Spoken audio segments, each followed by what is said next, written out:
என் அன்பார்ந்த ஆசிக் தோழர் நேயர்களே, இன்றைக்கி இந்தியாவில் முஸ்லீம்களுடைய கருவை அறுத்து அவர்களை இந்த நாட்டை விட்டு அப்புறப்படுத்த வேண்டும் என்று விஷம கருத்தோடு வெறிபிடித்து சுற்றி கொண்டிருக்கக்கூடியவர்கள் மத்தியில் கூட இஸ்லாமின் மார்க்கத்தை பின்பற்றக்கூடியவர்கள் பொறுமையோடு இருந்து எதிரிக்கு கூட நன்மை வைக்கும் வகையில் நடந்துக்கிறது.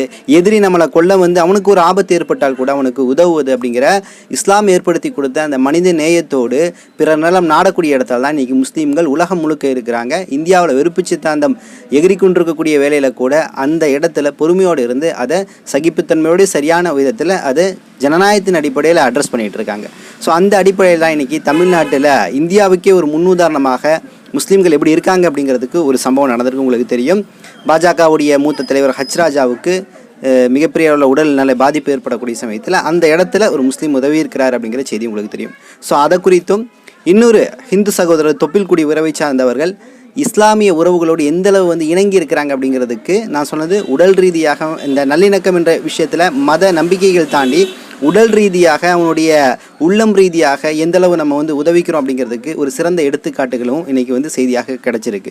ஸோ இந்த விஷயங்களை குறித்து தான் இந்த காணொலியில் பார்க்க போகிறோம். பார்ப்பதற்கு முன்னாடி நமது ஆசிக் தோழர் என்ற இந்த சேனலை மறக்காமல் சப்ஸ்கிரைபர் செய்து உங்கள் உறவினர்களுக்கும் நண்பர்களுக்கும் இந்த செய்தியை பகிருங்க. மறக்காமல் கீழே இருக்கக்கூடிய பெல் ஐக்கானை கிளிக் பண்ணுங்கள். இதன் வழியாக நமது செய்திகள் உடனுக்குடன் உங்களை வந்தடையும். வாங்க செய்திகளுக்குள்ளே போவோம். தொடர்ந்து ஆசிக் தோழர் நேயர்களே, தமிழகத்தில் நடைபெற்றிருக்கக்கூடிய இந்த நிகழ்ச்சியான சம்பவம் என்பது இன்றைக்கி இந்தியாவுக்கே ஒரு முன்னுதாரணமாக காணப்பட்டு கொண்டிருக்கிறது. இன்றைக்கி முஸ்லீம்களை பிரதான எதிரியாக களத்தில் நேருக்கு நேரு அவர்களை அடிக்க வேண்டும், கொல்ல வேண்டும், விரட்ட வேண்டும், ஜெய் ஸ்ரீராம் என்று சொல்லி நான் கொல்லுவேன், மாட்டின் பெயரால் அவனை கொல்லுவேன் அப்படிங்கிற அடிப்படையில் இன்றைக்கி முஸ்லீம்கள் மீது மிகப்பெரிய வெறுப்பு சிந்தனையில் தான் இந்த RSS பாஜக கும்பல்கள் சுற்றிட்டு இருக்கிறாங்க.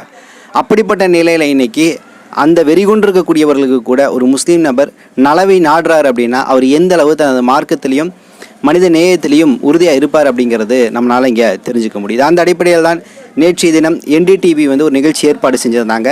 அதில் பல்வேறு சிறப்பு அழைப்பாளர்கள் இருந்தாங்க. அதில் பாஜகவுடைய செய்தி தொடர்பாளரும் பாஜகவுடைய மூத்த அரசியல்வாதியுமான ஹச் ராஜா அதில் கலந்துட்டு பேசிகிட்டு இருக்கும் போது அந்த மேடையில் இல்லாமல் மேடையிலிருந்து கீழே பார்வையாளர்களுடைய வரிசையில் வந்து ஆசிக் தோழர் நேயர்களே, இன்றைக்கி இந்தியாவில் இஸ்லாமிய வெறுப்புத்தன்மையை RSSம் பாஜகவும் வேகமாக பரப்பிக்கொண்டு வடமாநிலங்களில் கலவரங்களை நிகழ்த்தி கொண்டு மசூதியை இடித்து கொண்டு ஜெய் ஸ்ரீராம் என்று சொல்லி முஸ்லீம்களை கொன்று கொண்டு எரித்து கொண்டு மேலும் மாட்டின் பெயரால் முஸ்லீம்களை அடித்து உதைத்து புல்டோசர் அரசியல் வழியாக இஸ்லாமிய வீடுகளை இடித்து நொறுக்கக்கூடிய அந்த வேளையில் அதே தீய சித்தாந்தம் கொடூர விஷம சித்தாந்தத்தை பின்பற்றக்கூடிய தமிழ்நாட்டில் இருக்கக்கூடிய நபர்கள் கூட அந்த அடிப்படையில் இன்றைக்கி முஸ்லீம் வெறுப்புத்தன்மையை காட்டிகிட்டு இருக்க வேலையில் தான் இன்றைக்கி அப்படிலாம் நீங்கள் செஞ்சால் கூட நாங்கள் உங்களுக்கு நலவதாக நாடுவோம், ஏன்னா இஸ்லாம் என்பதே பிறர் நலம் நாடுவதாக இருக்குது அப்படின்னு சொல்லிட்டு எதிரியாக இருந்தாலும் அவனுக்கு வந்து மன்னிப்பையும் கருணையும் காட்ட வேண்டும். ஒருத்தன் என்னை கொல்ல வந்துட்டான் ஆனால் அவனுக்கே ஆபத்து ஏற்பட்டுருச்சு, அந்த இடத்துல கூட நம்ம உதவணும் அப்படிங்கிற ஒரு மனித நேயத்தை இஸ்லாம் வளர்த்து கொடுத்துருக்கு அப்படிங்கிறதுக்கு ஒரு முன்னுதாரணமாக இந்தியாவுக்கு இன்றைக்கி தமிழ்நாட்டில் அந்த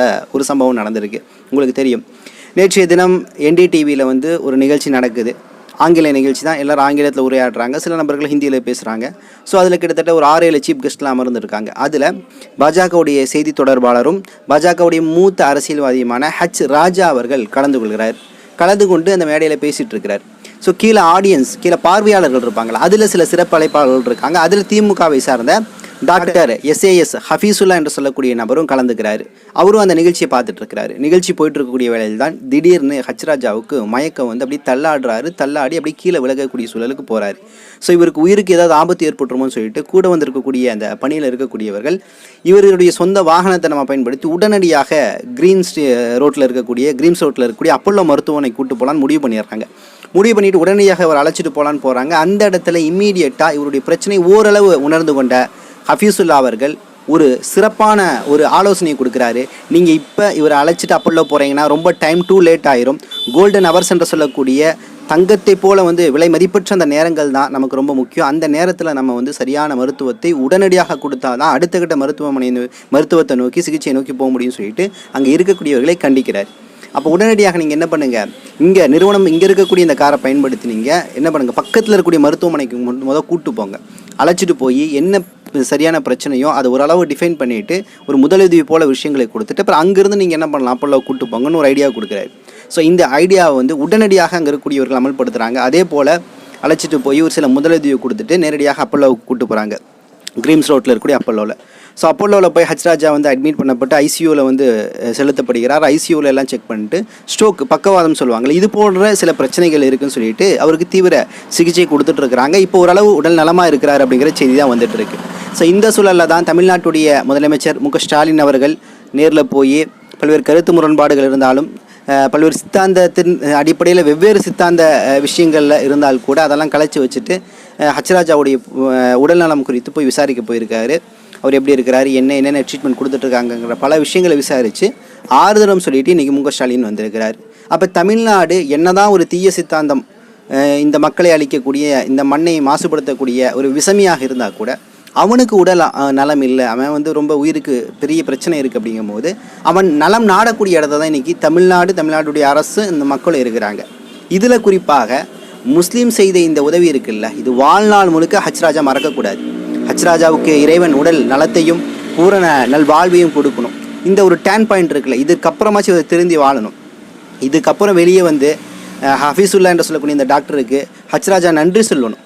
ஒருவேளை இதெல்லாம் நடந்து ஹச்ராஜா வந்து வெளியே வந்து நன்றி சொல்லலை, நீ பாகிஸ்தான் போ, யுவர் ஆன்டி இண்டியன் அப்படின்னு சொல்லிட்டு மீண்டும் அந்த இஸ்லாமிய வெறுப்பு பிரச்சாரத்தோடு இருந்தார்னா நிச்சயமாக அவர் மனிதம் கிடையாது, மனித நேயமும் கிடையாது, அவர் ஒரு மிருகம் அப்படின்னு தான் பறக்க முடியுது. ஏன்னா அவருடைய செயல்பாடுகள் இவ்வளவு நாட்களாக வந்து வெறுப்புத்தன்மையோட தான் இருந்திருக்கு. மதுரையுடைய அந்த மதுரை பிரச்சனையாகட்டும், இன்னும் பல பிரச்சனைகளில் வந்து முஸ்லீம்களை வம்பிழுப்பது, முஸ்லீம்களை சண்டைக்கு இழுப்பதுன்னு சொல்லக்கூடிய பல வேலைகளை செஞ்சார். அப்போ இந்த விஷயங்கள் எல்லாத்தையும் ஹஃபீசுல்லா மனசில் வைக்கலை.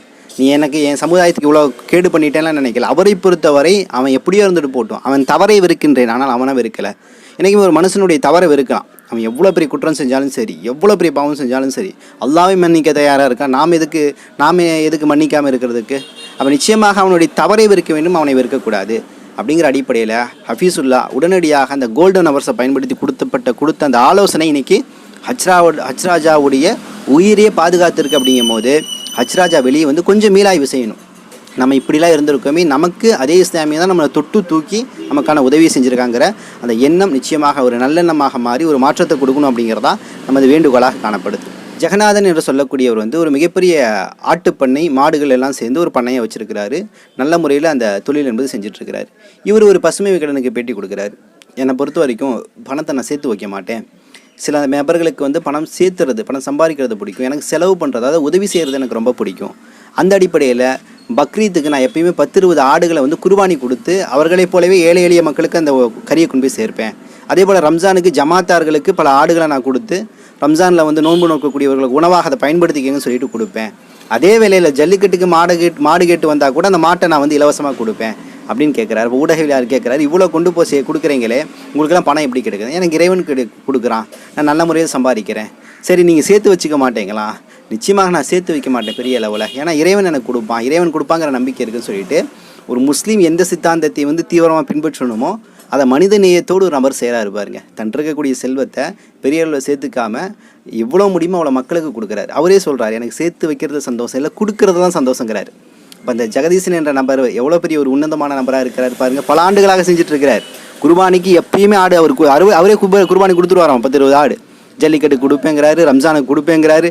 யார் என்ன உதவி கேட்டு வந்தாலும் சரி, இல்லை நான் தாட்ட மாட்டேன், ஏதோ ஒன்று கொடுத்து தாட்டுவேன் அப்படிங்கிற அந்த மனித நேயம் இருக்குது பார்த்தீங்களா? இதுதான் மனிதனை வாழ வைக்கிறது, இதுதான் ஒற்றுமையோடு நம்மளை வந்து இணங்க வைக்குது. அப்போ இந்த நேயம் என்பது எல்லோருக்குள்ளும் வரணும் அப்படிங்கிறதான் எனது தாழ்மையான வேண்டுகோளாகவும் ஆசையாகவும் காணப்படுகிறது. ஸோ இன்னும் சில தகவல்களை திரட்டிக்கொண்டு இன்ஷா அல்லாஹ் விரைவில் வந்து உங்களை சந்திக்கின்றேன். நன்றி. அஸ்ஸலாமு அலைக்கும் வரஹ்மத்துல்லாஹி வபரகாத்துஹு.